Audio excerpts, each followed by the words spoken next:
It's always fascinating playing the second title in any long-running franchise, especially those that started in the 80s, as many companies were trying out different elements to make the sequel stand out much more than its predecessor. Final Fantasy II does just that by eliminating the class system and focusing on a more narrative-focused game and trying a new battle system out. Much like Zelda 2, Final Fantasy II is considered a black sheep of the Final Fantasy series. How much does the Pixel Remaster do to mitigate the problems that many have had with Final Fantasy II, and is it worth the pickup?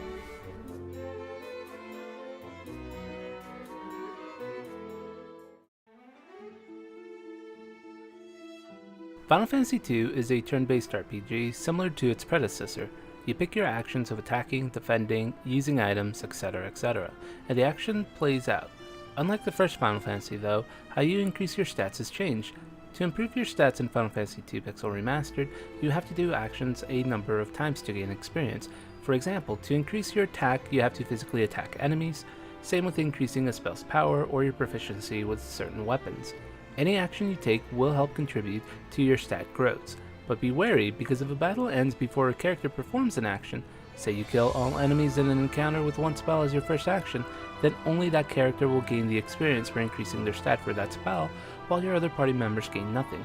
It is such a frustrating battle system, as while yes, it does allow for some form of customization, it does it at such an awkward pace that makes planning out every action you take an unnecessary chore.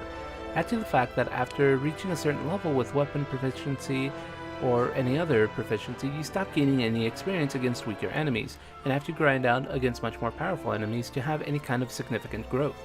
Thankfully, the one stat that does increase regardless of any action taken for or against your character is the HP stat, as every 10 battles will net you some HP growth. All of the vehicles from the first Final Fantasy return in the sequel. Boat lets you explore the oceans, canoe allows you to go into rivers, both are susceptible to enemy encounters, and the airship allows you to traverse the skies freely without the fear of enemy encounters. Added in Final Fantasy II is the Snowcraft, which lets you traverse snow, and the first appearance of the Chocobos. Chocobos only come in the yellow flavor in this iteration, but while in a Chocobo, you won't encounter any, so feel free to ride your Chocobo all day. Much like the first Pixel Remaster, there are many options for you for boosting experience you earn, turning off enemy encounters, changing the video filter, and all that. Those make their return in this game as well.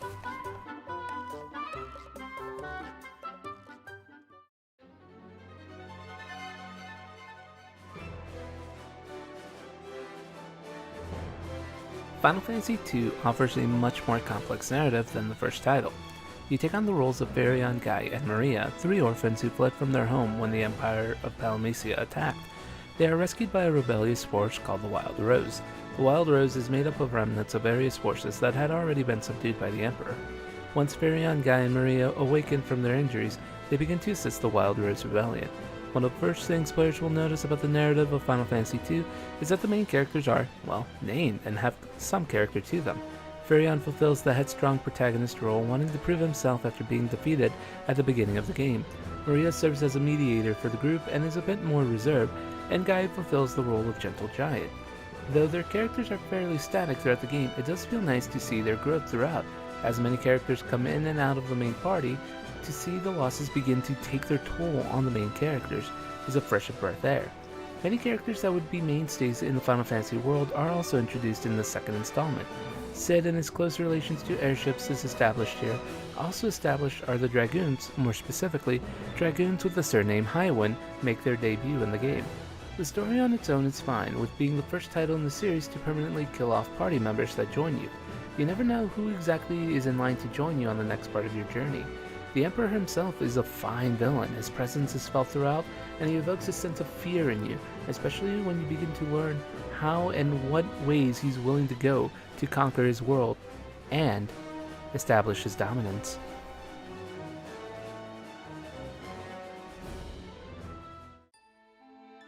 The graphics in the Pixel Remaster are fantastic. Once again, they are an improvement in every way over their iOS predecessor. But what really stands out in Final Fantasy II Pixel Remaster is the score, which has been remade and it is by far the game's strongest suit. The game's soundtrack is a darker, more somber score compared to its predecessor, as evidenced by the overworld theme. The orchestral remixes serve the game so well, from the courageous Rebel Army theme to the sweeping Castle Pandemonium theme. The music for Final Fantasy II holds up very well and makes many of the game's many memorable moments stand out that much more.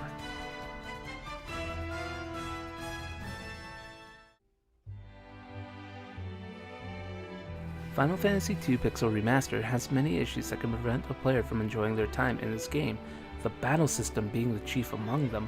While intuitive, it can be such a bother. Even with the experience boost, it can take some time before your proficiency and skills level up. What's more annoying is that the game begins to cap experience earned after you reach a certain level with your proficiency in spells. Even while in the final area of the game, I was noticing that there was very little progression to my stats, and getting to the max seemed impossible.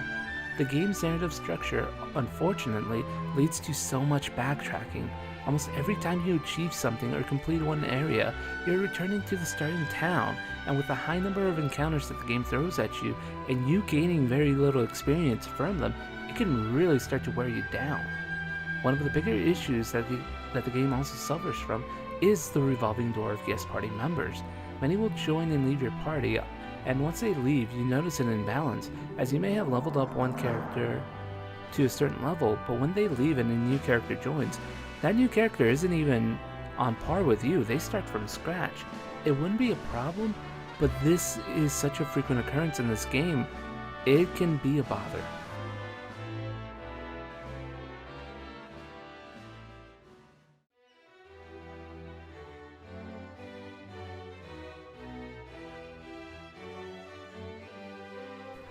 Final Fantasy II Pixel Remaster is certainly a mixed bag. Its fantastic pixel art and phenomenal score speak for themselves, and though it does have a stronger narrative and characters than the first Final Fantasy, much of its gameplay can be frustrating for many players.